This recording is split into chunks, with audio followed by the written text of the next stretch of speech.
Hello, ladies and gentlemen. Thank you for joining us here at 816 Podcasting and presenting another episode from Sacko to Shiva. I believe this is installment number 13. Today, Tom, what will we be covering? So today we got our top 10 rankings for Week 5, injuries, news and notes, sits, starts, and sleepers, and also everyone's favorite, the mailbag. All right. Well, let's get started on our rankings. I mean, we're probably going to kick it off with the QB.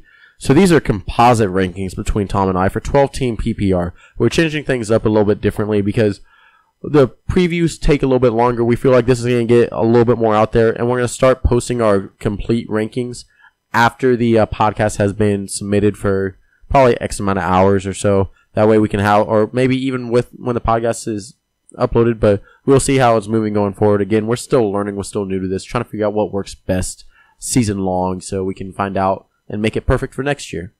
Tom, who do we have at number one? I think everybody's number one quarterback for the week is Aaron Rodgers. Clearly, I mean, he's facing Dallas. I mean, a horrible secondary. I don't know if Sean Lee's facing or playing this week. He was out last week. I think he's still questionable. I don't remember seeing if he practiced or not today. Yeah. But Aaron Rodgers was tied for the league lead in touchdowns with 10. He's facing the Dallas Cowboys, and the last time they played, he threw for 355, 2 touchdowns, and an interception, and that was in the divisional round of the playoffs last year. Yeah. And which kind of brings us to our next team is Dak Prescott. I mean, I have him at, I believe, 2. I don't remember what your rankings were originally, but man, this kid, he is just lights out this year. I had him as number 4, and yeah, I expect this game to be one of those high-scoring offensive games that we all love to watch. Yeah. Last year, as a rookie, Prescott played against the Packers twice, 549, 6 touchdowns with 2 interceptions. So we're looking at 275 and 3 touchdowns and 1 interception. So I mean, they could either one of them easily be the number 1 QB this week, and I'm excited about both of them. We actually have Russell Wilson at 3. What do you got on Russell Wilson this week? I don't have much on him. He actually struggles against the Rams. He's not his typical usual self against the Rams. But was that because of Jeff Fisher though? Like Jeff Fisher always had Seattle's numbers for some reason. He could lose every other game, but against Seattle, man, he had their number. I think it's the defensive line of the Rams that affect the offensive line of the Seahawks, and we all know that Seahawks struggle in that area. So you think Wilson could easily fall out of our top 5 or 8 for QBs? Like, would you be surprised if he fell lower? I mean, the plays that he's been making in that offense is amazing, and every time I watch him, I go, "That's amazing, that's amazing, that's amazing." So I'm okay with him being at 3. Okay. So here's the next person that I'm super excited about, and man, this kid has taken the NFL by storm this year. Deshaun Watson, a.k.a. the Michael Jordan of the NFL.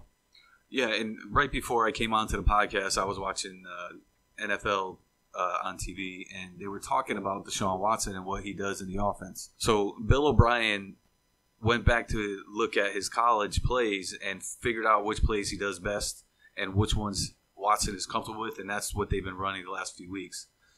And I think going forward, they're going to continue doing that, and that's good things for Deshaun Watson and the Texans. Oh yeah, I'm super excited about this kid. I mean, last week he blew up for 4 TDs and 1. Yeah. And rushing touchdown, 4 passing and 1 rushing. I mean, that's 5 TDs, and the kid's just been lights out. I mean, doesn't matter the matchup, the game. He's going in there and performing when he's not supposed to perform. The last 2 weeks they put up 90 points. That's crazy. Yeah. That's a lot. And Kansas City has allowed the 9th most passing yards in the league. So, I mean, that looks good for Deshaun Watson. What stats do you think Deshaun Watson will have this year or this game? I'm thinking probably 320 and maybe 3 TDs and an interception. I see probably 2 and 2. 2 and 2? Around 300, 2 touchdowns, 2 interceptions. I think he's going to get sacked and harassed more than everybody thinks. Okay. That's just me, though. All right, next up, we have Matt Stafford. Yeah, Stafford for Detroit playing against Carolina, I believe. And I don't think Carolina's defense is as good as everybody suspected at the beginning of the year. I streamed them for the first 2 weeks, and then after that I dropped them because I didn't believe in their defense. And it's kind of showing. I mean, these past 2 weeks kind of been down. And, Detroit, for some reason, just keeps making plays on the defensive side of the ball, no matter who's at quarterback. I mean, right? Quinn's been doing good. I mean, it's just playmaker after playmaker on that defense. So the last 4 games that Stafford has played, started out hot, got 27 points. Then he went down to 13, 16, and then 10 points in the last game. So he's struggling mightily, and he doesn't get any easier this week. What were those matchups, though? So last week was the Vikings. Yep, Minnesota which, was we kind of suspected that was how it's going to be. The week prior was the Falcons, which the Falcons have a surprisingly good D. But even without Vic Beasley. Week 2, he had the Giants, who, again, is another good D. He had 3 weeks consecutive of, top 10 Ds? I think you can make it 4 going this week. And then he had the Cardinals. I actually don't have Carolina top 10, and he had Cardinals week 1. So, Cardinals, top 12? Yeah, Cardinals top 12. Put up 27 against them. Yeah. They actually won 35 to 23 against the Cardinals. He balled out in the last quarter. So, I think it was just matchups that kind of dictated why he was that way. So, are we going with projection of 27 points or 10 points? Where are we going to be on this guy? I think he does 21 points this week.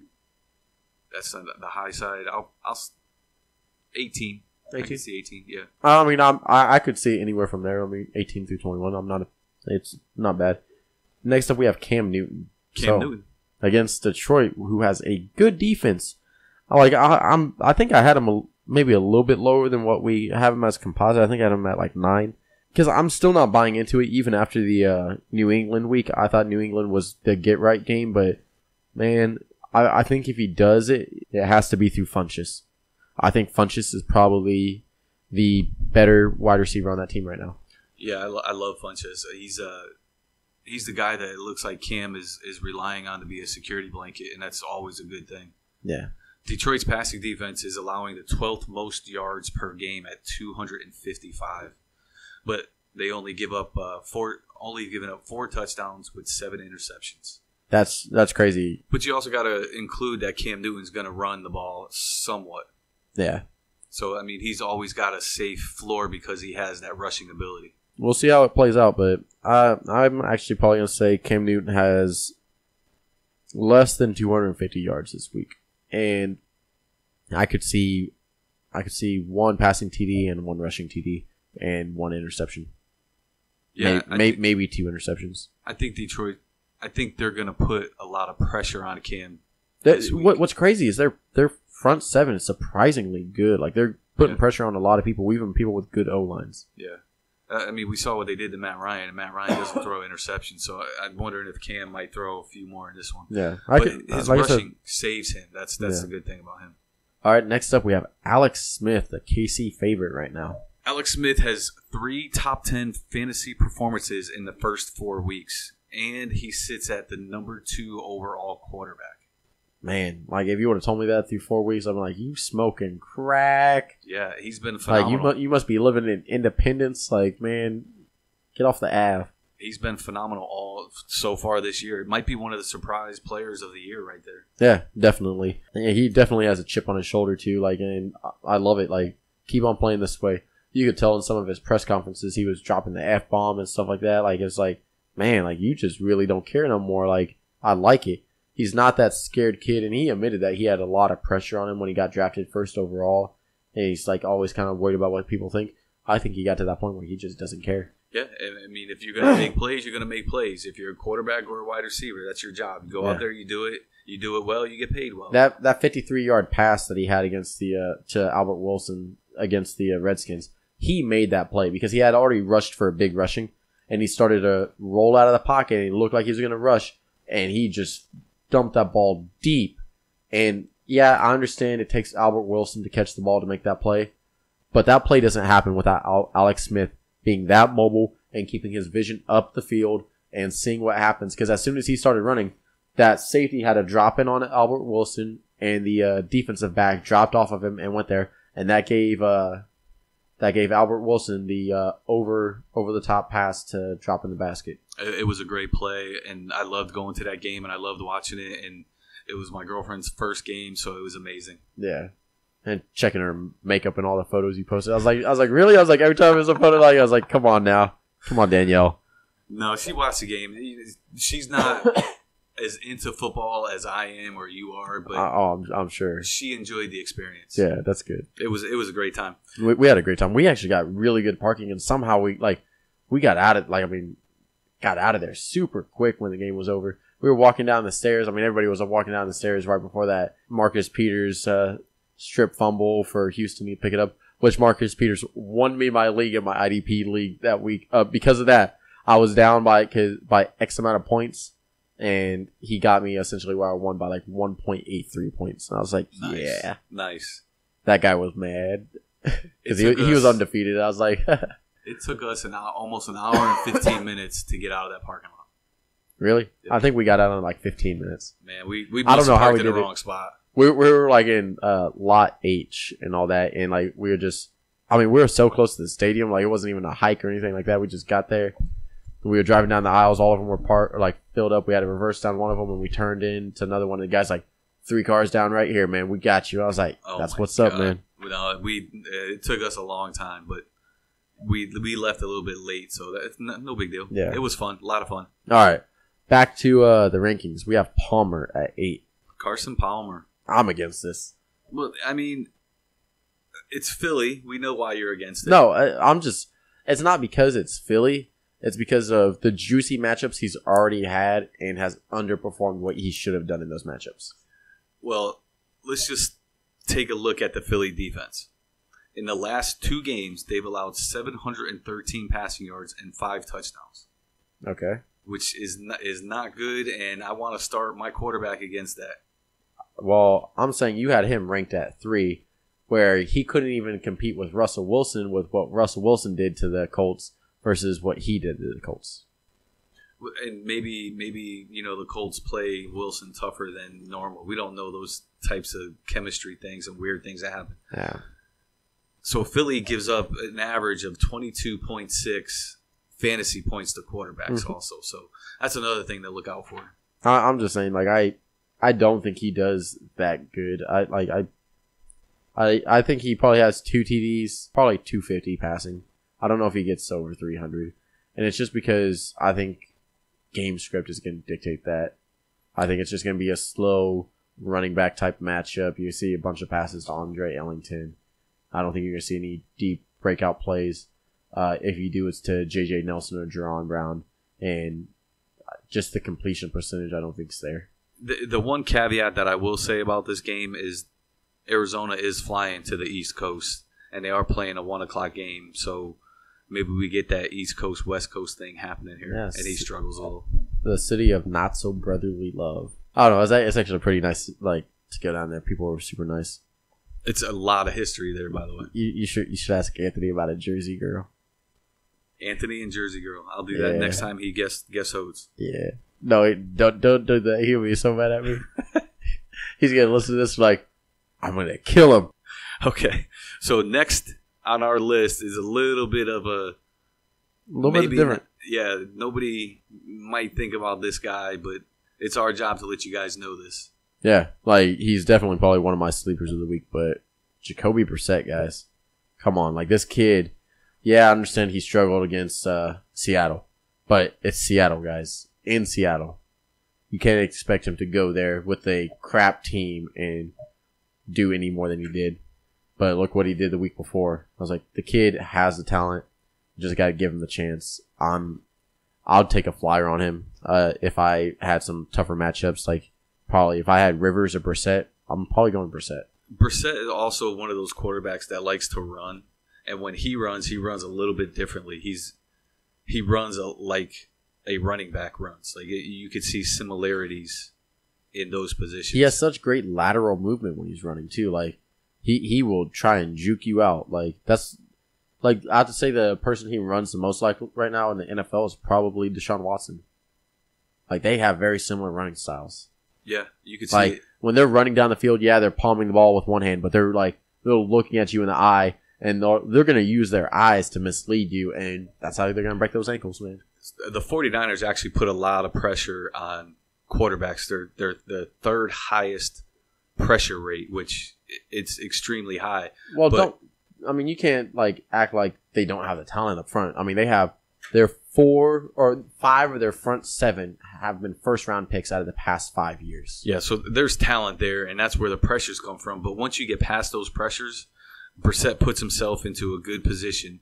The 49ers have given up a touchdown in every game this year so far, passing touchdown every game this year so far. And in the last 2 weeks, they've given up 650 passing yards. So Brissett gets a hold of any one of those two. He's got a pretty high floor with the rushing ability. So, I mean, that's why we've got him at number 9. And really, with that front 7, all you have to do to get around it is you need to get a slant route to T.Y. Hilton.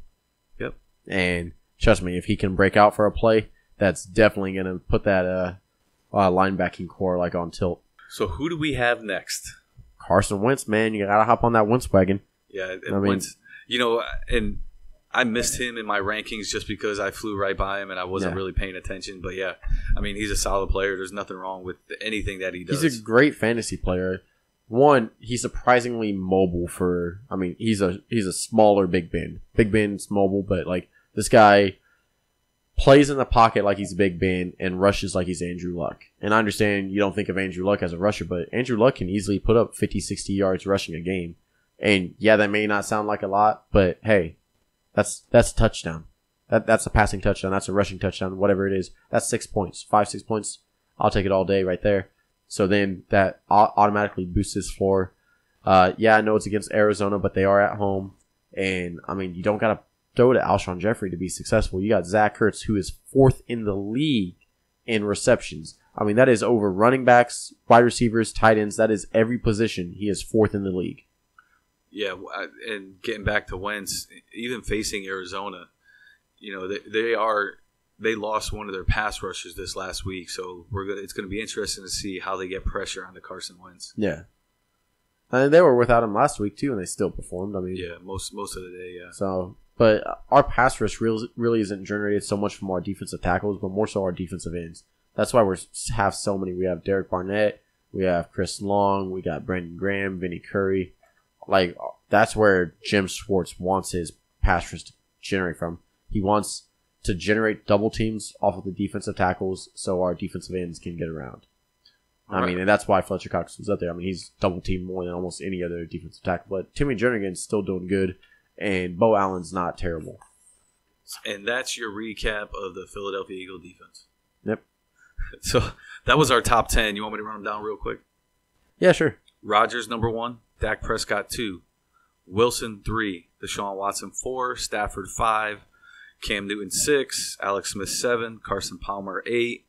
Brissett at 9. Carson Wentz at 10. What about a bonus player? Brian Hoyer. Start him. Going against Indianapolis, who gives up 24.4 points to opposing quarterbacks. All right, what's a sleeper for you?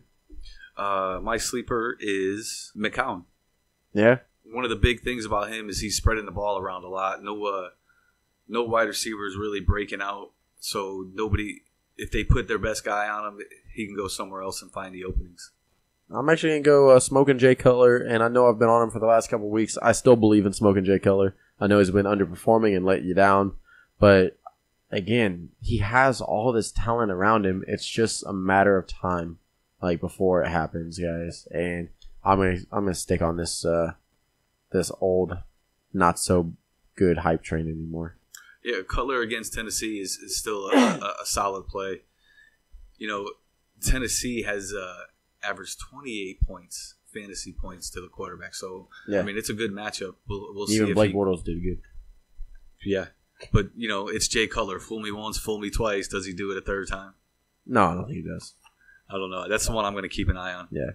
All right. So, Tom, I hear you have some questions. Yeah. So, Halloween's getting close. So, my question is, what's your favorite scary movie or movie that scared you the most? Man, my sister's going to listen to this and she's going to make fun of me, but I'm going to say The Exorcist. She already knows, but The Exorcist is just a movie that just scares the crap out of me. Reagan just walking down the stairs on her toes and fingers and all that backwards like a little crab or something, and then vomits down the stairs. Oh, my God. That thing creeps me the hell out. Man, it gave me nightmares for years. That's one of my top 3 also. That one scares the crap out of me every time I watch it. Yeah. I don't know what it is, but yeah. I've got Poltergeist, Nightmare on Elm Street, Exorcist, The Exorcism of Emily Rose recently. Trying to think if there's Poltergeist wasn't bad. Well, the first time I watched it and the clown thing went under the bed, it freaked me out for years. Oh, okay. All right, that's kind of funny though. And the rocking chair rocking by, yeah, it got me. That was They're here. Yeah, that was my scary movie that got me for a few years. That's good. All right. On to the running backs. All right, this one's going to probably go a little bit quicker because, I mean, most of them we got ranked in the same, and we can probably knock these out, start moving this on a little bit quicker. All right, so at running back position, I think everybody's probably consensus will be Le'Veon Bell. Yeah. And then, I mean, you know what it is. I know it's Jacksonville, but that offense is still, I mean, Le'Veon Bell's one of the main focal points behind Antonio Brown. Yeah, the way I look at it is they're going to want to run the ball as much as they can because Jacksonville's cornerbacks are really, really that good. Yeah, and Bell's not just a running back though. He receives. He's such a good receiver. So I mean, he's going to catch passes out of the backfield. I'm all behind it. All right, so next up we got Ezekiel Elliott. I mean, it's Zeke. You got to start him. He's definitely ranked in the top 2 because he's Zeke.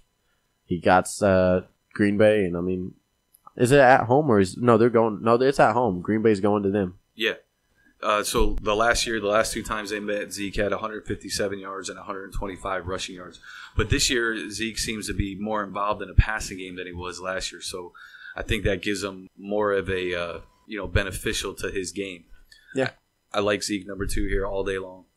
Now, you have a surprising fact about the number 3 running back we have ranked that I was even surprised about, but Todd Gurley. Todd Gurley. The interesting fact, 25 targets, caught 20 of them for 243 yards and 3 touchdowns. That's an 80% catch rate. That's interesting. I mean, you're definitely going to start him in every PPR league. I have an interesting fact for you about Kareem Hunt at 4. So, and it's kind of the utilization that the Chiefs have for him. All right, so in the first half of games, they only rush him on average 6 to 12 times in the first half. On the second half, it goes up to 12 to 15 times. And if you take all of his rushing yards away out of first half, right, and only count his second half rushing yards through the season, he still leads the league in rushing yards by a minimum of 50 yards. Only his second half rushing. Yeah, that's ridiculous. He's been fantastic all year long. There's no question about it. Nobody's close to him. I understand this last week. Yeah, that was kind of a down week for Kareem Hunt, but that was still an RB1 week. 120 yards. I mean, come on, guys. You're starting that. That's 12 points right there, plus the receiving yards. I mean, he had 4 receptions for 20 yards. Yeah, he's a solid all-around back. He's one of 4 players in the Super Bowl era to have 4 consecutive 100-plus yards from scrimmage. Yeah. So he's doing fantastic. That was the first week he didn't have a rushing touchdown over 50 yards. Yep. I mean, but it's Kareem Hunt. I mean, he's done everything you could ask. There's nothing you could ask more of Kareem Hunt. Now, this next player at 5, he's one of my favorite running backs because when I watch him, I just love the talent I see. This guy's yards per carry is ridiculous, and I just want to see this guy succeed. But you got Carlos Hyde. Yeah, and he's another one of those running backs that's always involved, and he's never going to get away from the field. He's always going to be around the field, always going to be making plays, and they're facing Indy, I believe, in this game. And yeah, I mean, they do that funnel defense, which they try and bring everything to the middle, but Hyde has the speed to get outside and break off some big chunks. All right. So next up we have Leonard Fournette. Yeah, another one of those guys that's always involved. He's been in almost 32% of Jacksonville's offensive yardage, and he contributes 40% of their touchdowns for the season. So one thing I like about Fournette, and I think it's why you always have to have him ranked inside your top 10, it's just the volume. Always getting the ball, never leaving the field. Another one of those guys that just does everything. And again, this guy's huge. Like, he is big for a running back. But one thing I just love about him is, I mean, you don't have to worry about his yards per carry because, again, of his usage, how how involved he is in that offense. You don't I don't care if he's rushing 3 yards per carry. The guy's touching the ball 25, 30 times a game. I think his longest carry of the season is like 14 yards or 16 yards. So, I mean, he's not breaking them long, but he's getting the job done. Yeah, I mean, he's not breaking them out like he was at LSU. LSU, I mean, he was stiff-arming people in the grave running for 20 yards past that. All right, so next up we have LaShawn McCoy. Yeah, LaShawn McCoy, I mean, this is the longest he's gone in his career not having scored a touchdown in the first 4 weeks. Wow. Another thing is, how many passes has he caught? He's got a bunch, 21 overall. I believe that leads that team in receptions, so I'm still right on that for the season. I believe he's right. I mean, the only other guy would be Clay, right? He's the only guy closest. And I don't think Clay has over 20. I think he has like 19. His catch rate is 91, almost 92%, which is fantastic out of a running back. Yeah. And the only problem with McCoy is he doesn't get touchdowns, or he hasn't gotten touchdowns. But that's because Tolbert vultured a few. They got close where Taylor made a play here or there, and it just takes McCoy out of the. Charles Clay has 18. So I knew it was up there. He's been getting 5-6 catches a week, or sometimes 3. I think 1 week. That's still solid out of a running back. So, yeah, I'm starting McCoy. I mean, you have to. This next one, I'm not so high on him, just based off of I think last week was a fluke. But I mean, you kind of have to give credit where credit's due. Lamar Miller against Kansas City. Yeah, he's the guy that's going to make plays for this offense as a running back. He's the guy who's going to bust a 30-yard catch. I think Deontay Foreman's better, though. He's more talented. I think he just has better vision, and I trust him more than I trust Miller. I love Foreman. Like, he's the guy that I would go after, but it seems to me that they trust Miller more in this offense. And just it seems that his little wiggle speed is what they want more than Foreman's breaking tackle speed. I don't know. I'd rather see a guy break a tackle than wiggle and get tackled. Let's just hope Kansas City can contain him. Yeah. All right. So next up, we have a guy that I think we talked about before this week and all that, and I said you want to own both of them. And that was Jordan Howard.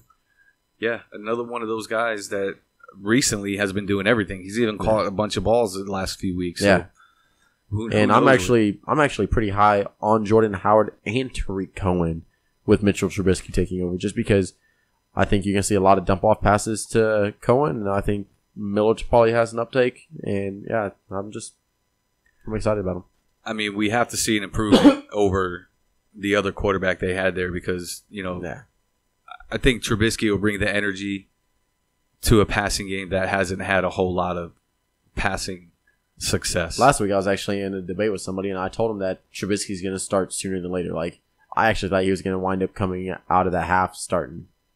But, I mean, it was a bad situation to kind of put him into with the team he was facing. I mean, you got to put him up against Green Bay in Green Bay. Man, that I can understand that, but now you're facing him against Minnesota. Ooh.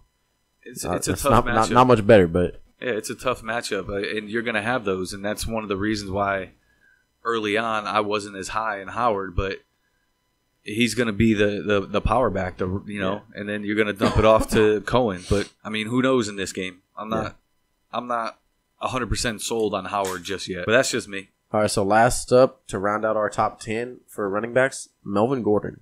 Melvin Gordon, yeah. He has had a knee injury recently, so it's limited his touches. He only had 11 last week, which, is not that great. But he's playing against a defense that's allowed the last 3 rushers that they played against to average 5 or more carries. So 5 or more carries? Yards per carry. I was like, yards per okay, carry. There we go. Clarification, guys. Yeah, sorry. Yards per carry. So, I mean, things are looking up for him if he could just get going and be more involved in that offense. That would be a great thing. And Olivier Vernon is still hurt too. It's questionable to play, which that's kind of a big help when you have a defensive end like that off the field. I believe Melvin Gordon's backup, Brandon Oliver, is also not going to play this week. So if he's healthy enough to play, he's going to play a lot. Yeah. All right. Who's a bonus for the running back position? I got Bilal Powell as my bonus player. I like it. Forte's going to be out. He's didn't practice all week, and he's still nursing a toe injury, I believe. Yep. So it looks like it's going to be Powell's day again, and hopefully he produces what he did last week. All right, so who's a sleeper you have at the running back position? Sleeper for me is Frank Gore. I like it. You know, I think one of these days he's going to break out and have another 100 yards. I think he's 7 yards short of overcoming number 7 on an all-time rushing list. Is it 7 or was it 53? I think it was 53 last week, so it's 7 yeah, this 7, week. yeah. Okay. So my sleeper is Andre Ellington. This guy has boosted his targets each of the past couple weeks, and he's been catching a lot of balls. I'm just saying I like it in PPR formats. He's definitely a sleeper for a flex position. I love Andre Ellington. I've picked him up in almost every single league, especially PPR leagues, because Palmer just seems to dump the ball off to him anytime he gets close to being. I actually had Dalvin Cook in one of my leagues, and my other running backs were Amir Abdullah and Devontae Freeman, and then Tevin Coleman. Well, now I'm down to Amir Abdullah this week because I lost Cook for the season, and then the other two were on bye. So obviously my number one target is Latavius Murray, but my second target behind Deshaun Watson was Andre Ellington, and I got both of them. So I was pretty happy with that. Yeah, that's a good deal. Yeah. Yeah, I'm like, I'll take Deshaun Watson and Andre Ellington over getting Latavius Murray. I think I got Murray in one. And I think after this week, I think I'm going to go to starting both Devontae Freeman and Tevin Coleman. I mean, I think I have to because I'm so shallow at running back. But and the they thing both is, get yards. Think about it this way: Mike Gillislee has 4 rushing touchdowns on the season, just 4 touchdowns on the season in general. And then you got Tevin Coleman, who only has 1 touchdown on the season, and he actually has more fantasy points on the season than Gillislee. The PPR, the catches out of the backfield, and the long runs he breaks off. I'm just saying, like, it's not a bad way to look at it. Here's a trivia question for you real quick. At 148.5 yards per game, this team allows the second most rushing yards. Can you guess that team? 148 yards per game allows the second most rushing yards. This season? This season. Dallas? Nope, close. The Jacksonville Jaguars. Okay. They give up the second most rushing yards per game. What's Dallas at? I don't have Dallas's. I think they were 4th or something on rushing, so I'll just... They give up Dallas gives up the 6th most points to running backs at 27.7. Jacksonville gives up the 5th most at 28.6. See, I wasn't too far off. No, you're right there. Here's another trivia question about running backs. All right. There is one team in the NFL that hasn't given up a rushing touchdown.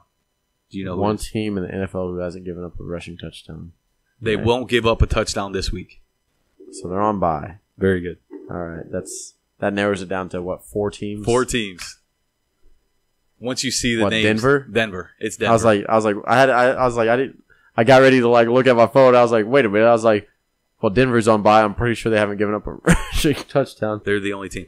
All right. So was that all our running backs? That was all of our running backs. We are on to the wide receiver portion. Well, let me run those real quick. Bell, Zeke, Gurley, Kareem Hunt, Hyde, Fournette, McCoy, Miller, Howard, Gordon. Powell was the bonus. My sleeper was Gore, and your sleeper was Ellington. Yep. Okay. All right, so now we had a little bit of back and forth on our top 10. I mean, it wasn't too bad. I mean, it was pretty much a consensus, a nice, easy one. At number 1 on wide receiver, we have A.J. Green. Yeah, I love A.J. Green. I'm so happy I got him in one of my leagues, and, you know, he's always involved in that offense, and ever since Laser took over, he's even gotten more. He's been involved in 31% of Dalton's targets. I actually made a trade for AJ Green in one of my leagues. I don't know if it's gonna favor me or him. It's kind of like a toss up. I actually think it favors him more now, considering just how consistent Chris Hogan's been. But I traded Todd Gurley and Chris Hogan for AJ Green and Mike Gillislee. But I was stacked at running back, and my best wide receiver was Kelvin Benjamin. Well, technically it was Chris Hogan, but I just feel like moving forward with the offensive coordinator change, I like AJ Green. I like AJ Green, and it seems to be he's the focus of the offense now. Yeah, and I might add that was with Glenn from Markout Wrestling. And if he would have started Chris Hogan last week when we made the trade, instead of just starting Todd Gurley, he actually would have won his matchup, but he lost. I want to say that so far this season, his floor is 4 catches for 60 yards. And a TD. Yeah, I mean, you can't ask for anything more out of a I was like, that's wide 16 receiver. points. That's great. Yeah. Who do we got number 2? Number 2, DeAndre Hopkins. And who's he playing?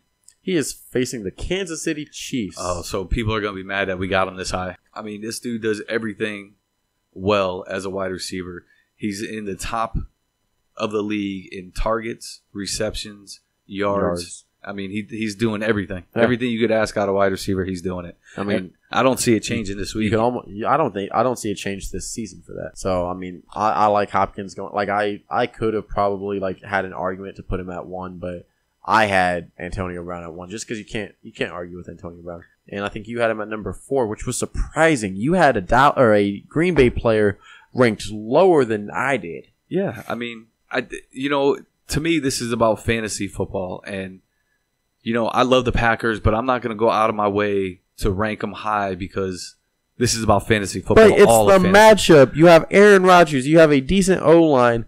And you got Jordy Nelson, who we have ranked at number 3, going against Dallas, who has one of the worst secondaries in the league.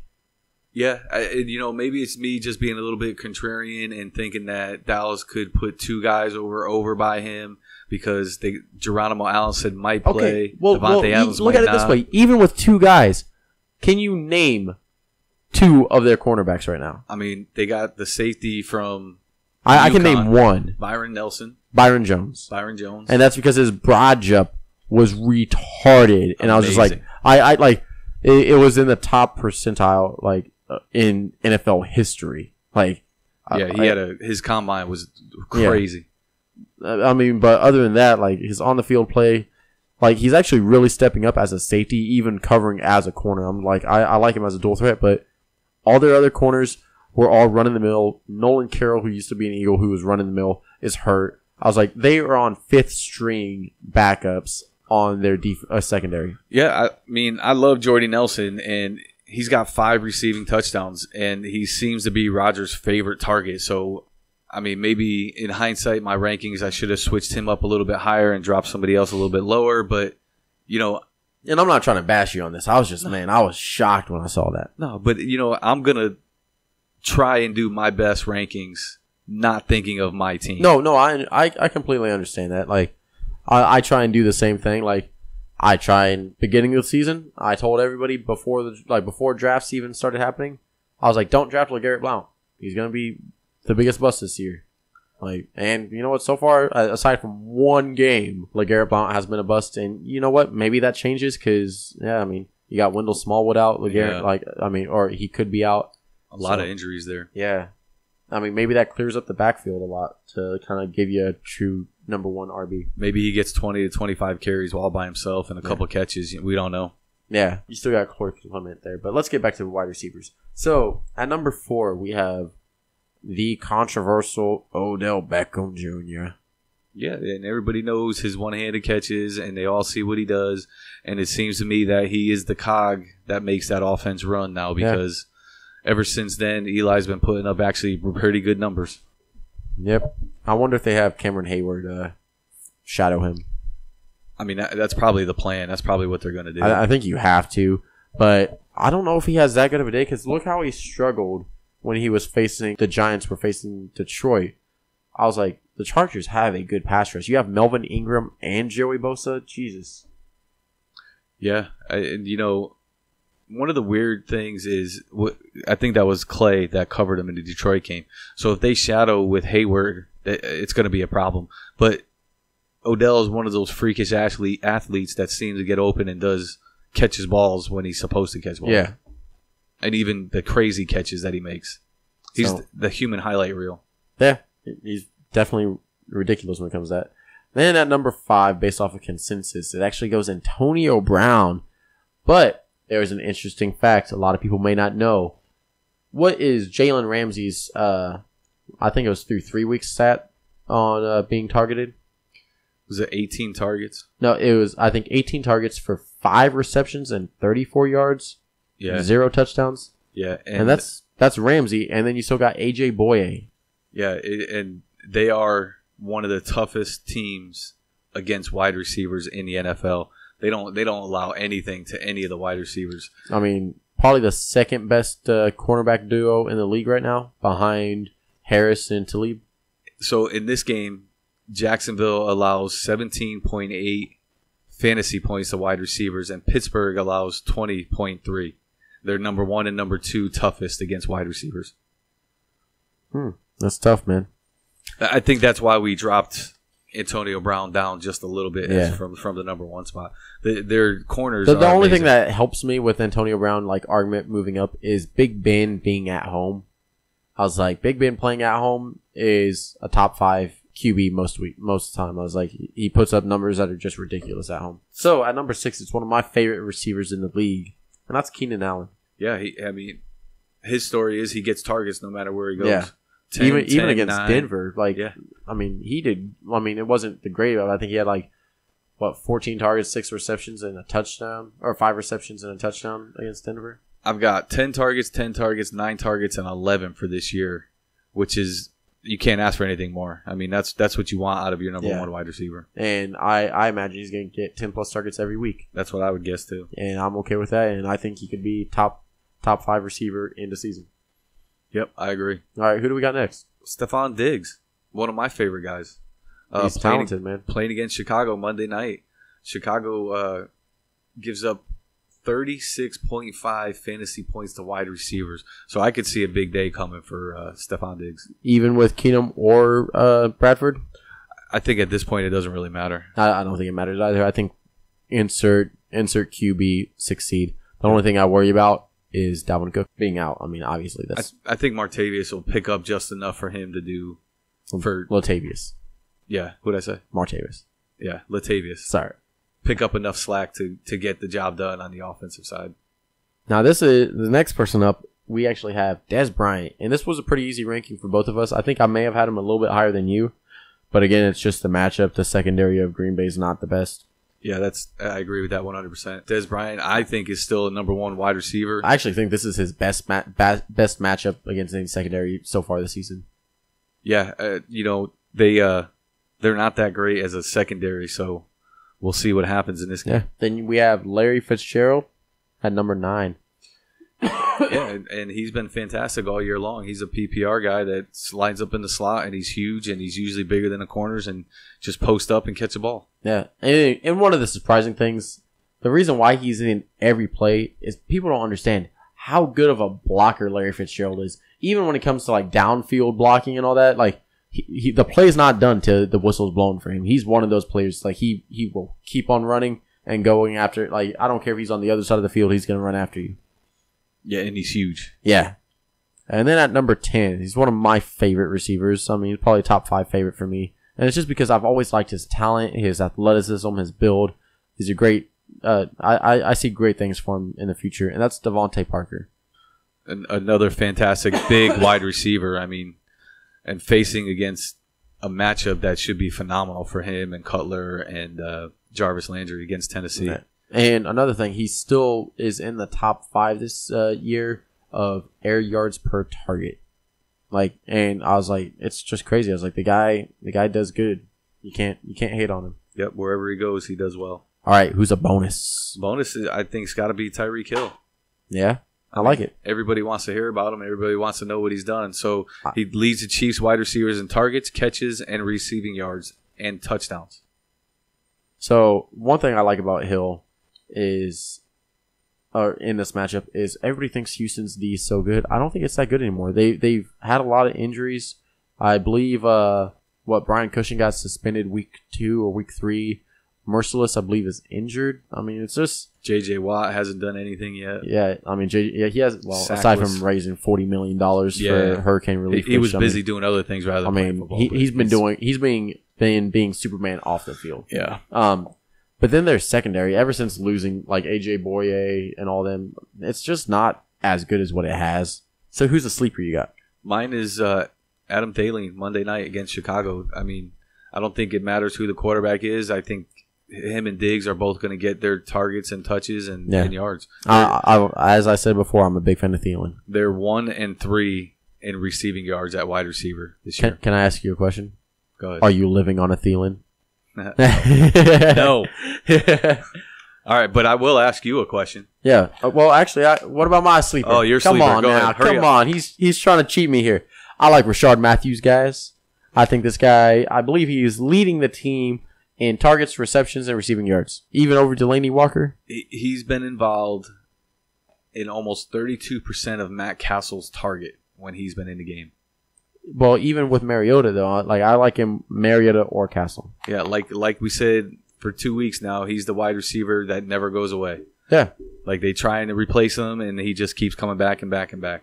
Like, he's a good receiver. I don't know why he doesn't get better credit. Like, I mean, he can definitely be a wide receiver too on a lot of rosters, and that'd be an improvement.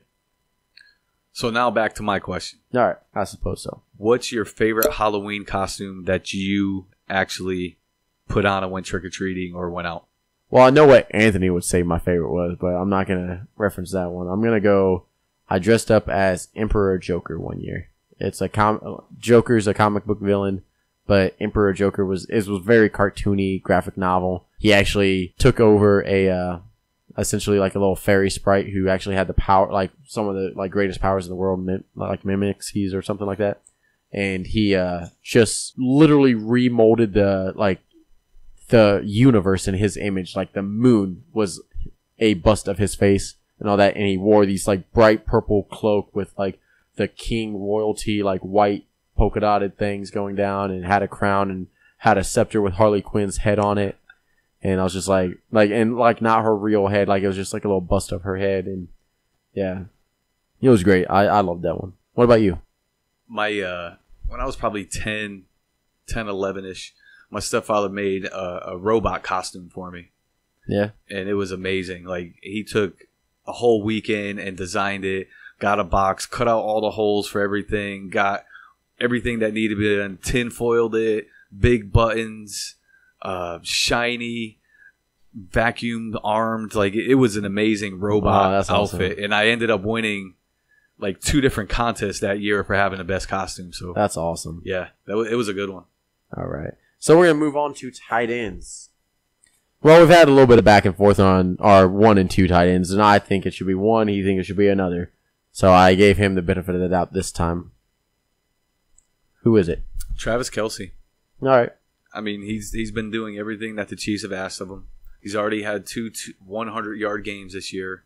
He had 6 last year. But didn't he have one game where it was like 1 reception and X amount of yards? Yeah, he was in a doghouse that week, I believe. Yeah. See, the one thing I like about Zach Ertz at number 2 is he's never in the doghouse. That guy is 4th in the league in receptions. He is probably top of the league, near the top of the league in yards.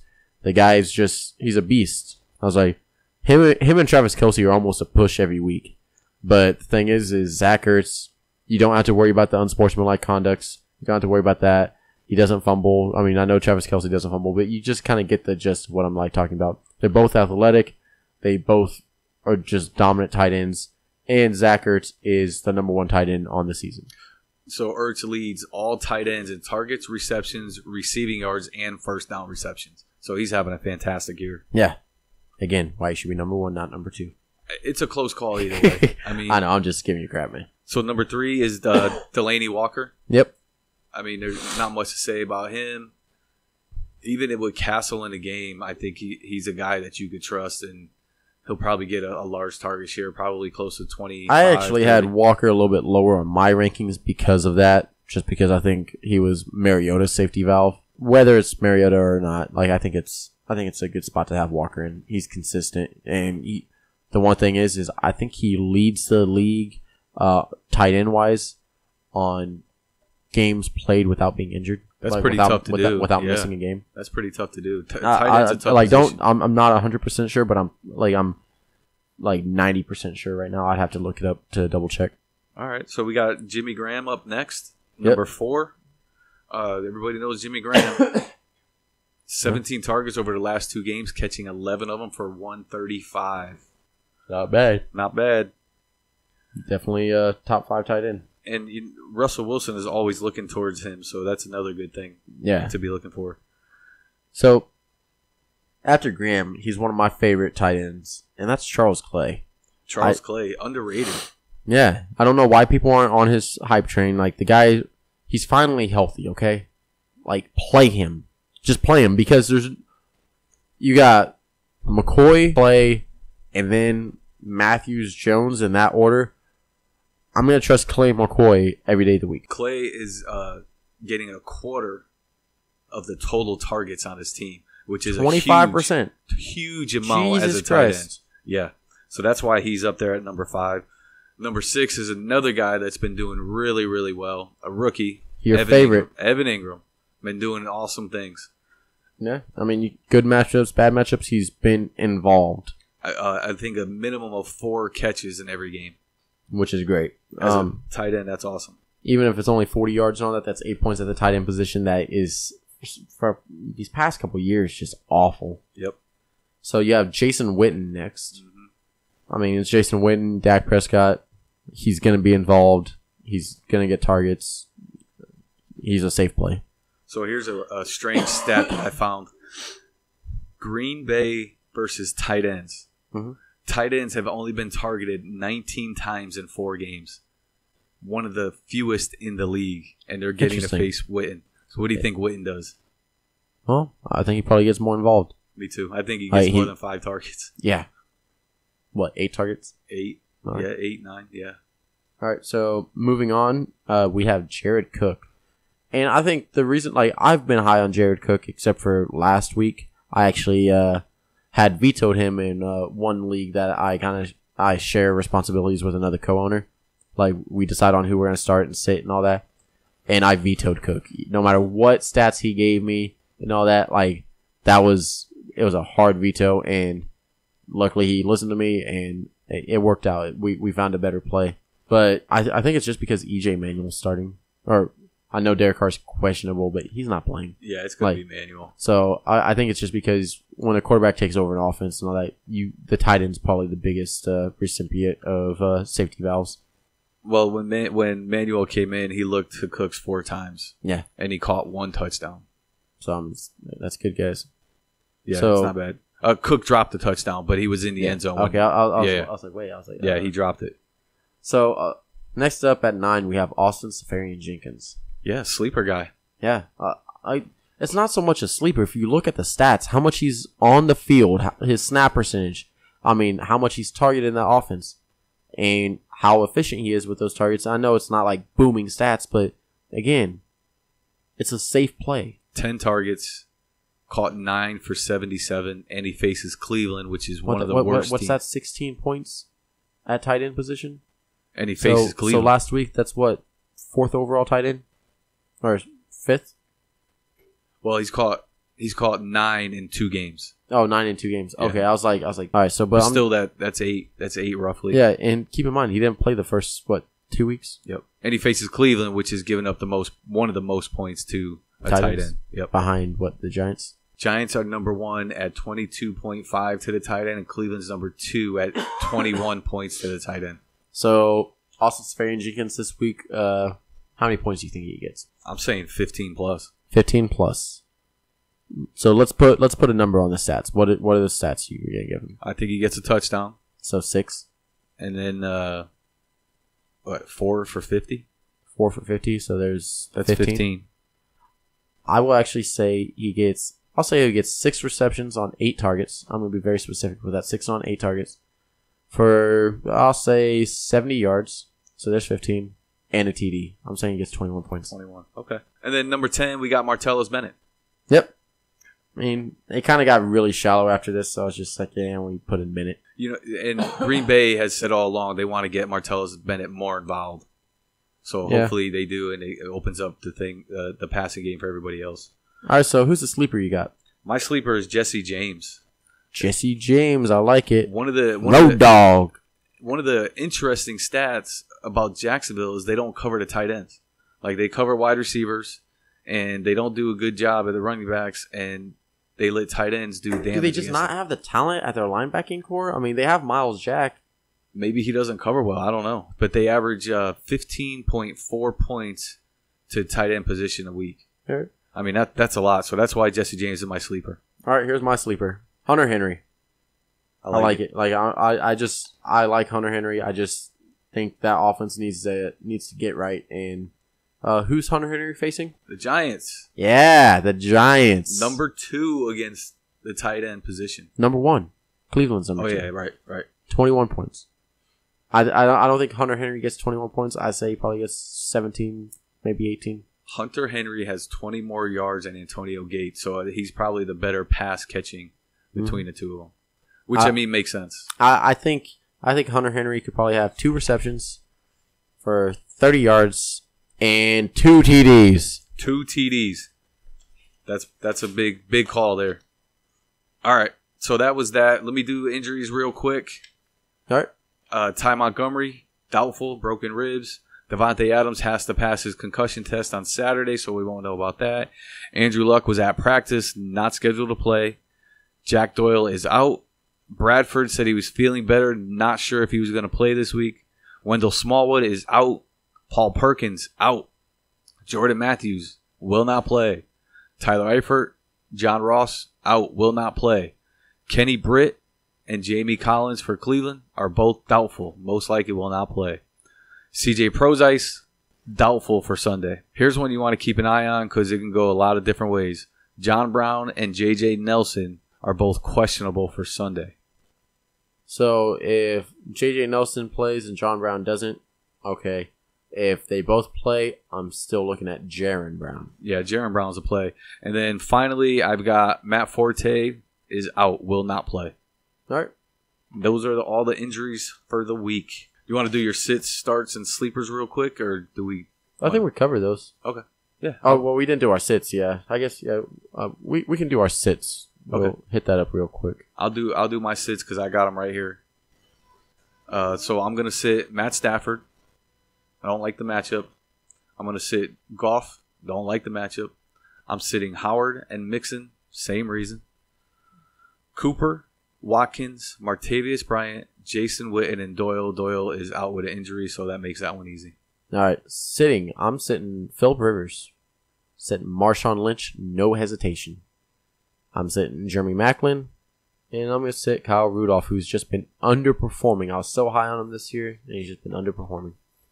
All right, well, we hit the sits, and the starts are in our rankings. Yep, and our sleepers. Yep. All right, so let's get to our mailbag. We got quite a bit of questions, actually.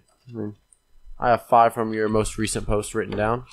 We can jump right into that. Yeah. So we have Jason Castillo asking, Latavius Murray sustain Cook's workload? I mean, they really don't have anybody else to take over that spot. Jared McKinnon has been banged up, so I think that it's Murray's job. And we're going to see that. I think it goes more to a 50-50 timeshare. Like it has in years past with Asiata and McKinnon. I think they kind of lean towards that way, which I don't think they should. I think you should give Cook the workload. And I think you should only use McKinnon on pass catching downs like you've been using him with Cook. Yeah, McKinnon has the athletic prowess to do something. But he's a bad football player. Yeah. Okay, he may be athletic. He may be talented, but he's a bad football player. He has games, but he can't sustain those games. That's the problem. Like one a season. I'd rather have Murray in a touchdown possibility than McKinnon. Do you see Murray more like a Gillislee for the offense moving forward? Yeah, and he's a big guy, and I think that he'll be able to pound the ball a little bit better than McKinnon will. All right, we're going to start moving a little bit faster because we're running long, guys. We're trying to keep this podcast a little bit lower. Adam Rice, Chicago QB change to Trubisky impact the skill positions? I mean, it can't make it any worse, right? I think it actually gives an uptick for Howard and Howard, Cohen, Miller, and Wright. I give them all an uptick. I like Trubisky better. Yeah, he definitely has a stronger arm. We'll see how he reads defenses. My favorite, though, out of that skills position with Trubisky is Cohen. And then Miller in that order. I like Miller also. All right, so Clark asked Lamar Miller or Joe Mixon as a flex PPR this week. I'm actually going Mixon. And, the crazy thing is they're both more involved in the game that we've been seeing. And I think Mixon has a little bit tougher of a defensive matchup. Yeah. So I'll take Miller. All right. Charles Penn, Wayne Gallman, or Alex Collins as a standard flex? See, and I had to think about this one earlier today. I had a snap answer like that, and I figured you had to think about it.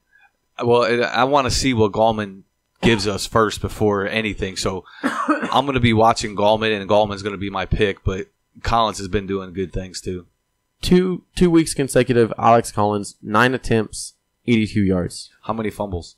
1 fumble. Yeah, and I think that's what hurts him in that game. I'm just saying he's still explosive. I'm going Alex Collins. All right, so Jacob Castillo, last question for the ones I have. West or any Baltimore RB have any value moving forward? You know, it's such a mess there right now. That offense isn't clicking, isn't doing anything right. I think the only person that you could trust is Javoris Allen. And then Collins to a lesser degree. Do you trust him even with how bad Flacco's been? I mean, he's guaranteed at least 6 catches every week, but he's just 6 catches every week? Pretty much. All right. He's just not doing a whole lot with those catches because, you know, they're keying on it when he gets in there. I'm saying no. I'm staying away from this whole team. Everybody. I don't really want to. The only person I'm staying with is Watson right now. See, and I don't want anything to do with the passing game, but if I have to have one, I want a guy that's going to be getting chances at making plays. And if you get Javoris Allen out in space, he most likely could do something. All right. Well, what do we got next? Or is that it? Do you dress up for Halloween when you go out? Like, if you're going to go out? I used to, but because of like working in the casino for a long time and the positions I've held, I wasn't allowed to dress up. I don't work for the casino anymore, and this will actually and not having off for Halloween was kind of a downer.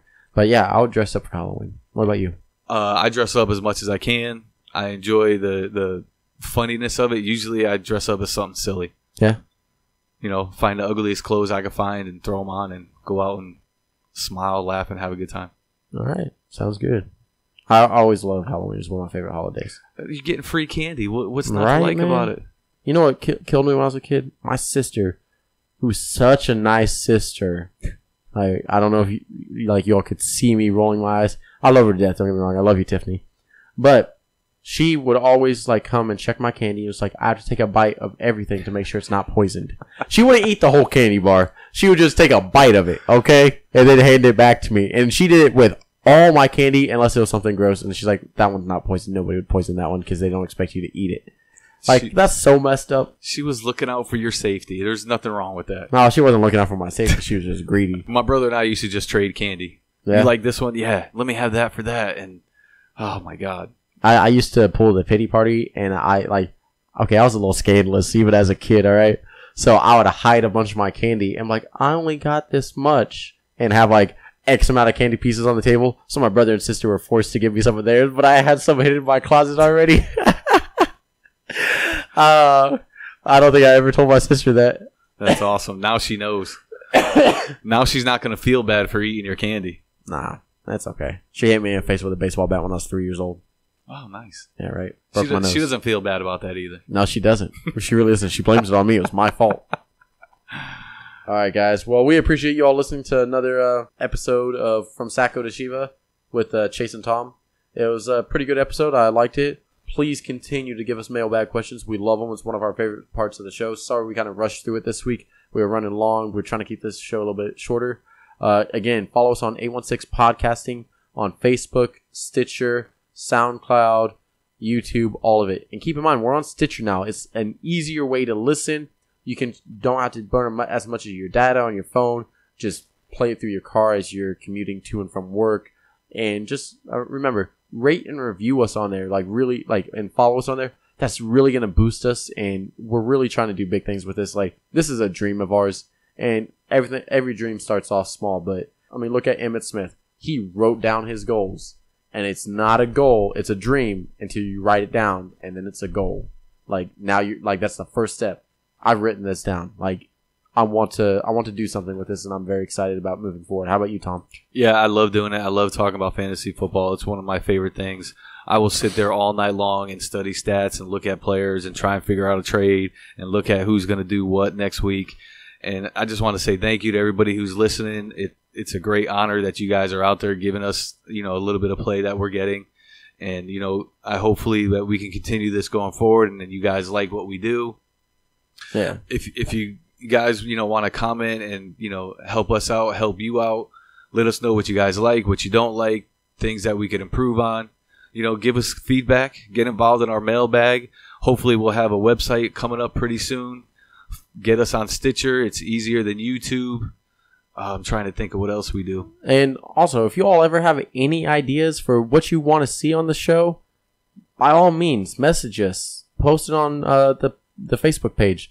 We are open to all ideas. Like, the only thing, the worst that can happen is, hey, okay, we see this idea. We can either improve on it or we can go a different avenue. And one other thing, make sure you go to the 816 podcasting page and make sure you're listening to Mark Out Wrestling as well with Anthony and Glenn. They know what they're talking about when it comes to wrestling, and they have fun with it. That's just what they do. And here in the near future, I think we're actually going to start doing a NBA podcast as well with Anthony and myself. And then when baseball starts taking back up, we're going to be doing a baseball podcast with Tom and Glenn. And we may have a third person in on that. It hasn't been determined yet. Maybe bringing a fifth person on board. Thank you all very much, guys. And again, follow us and keep on listening. Thanks a lot, guys. Appreciate all the love. Keep it coming. Thank you.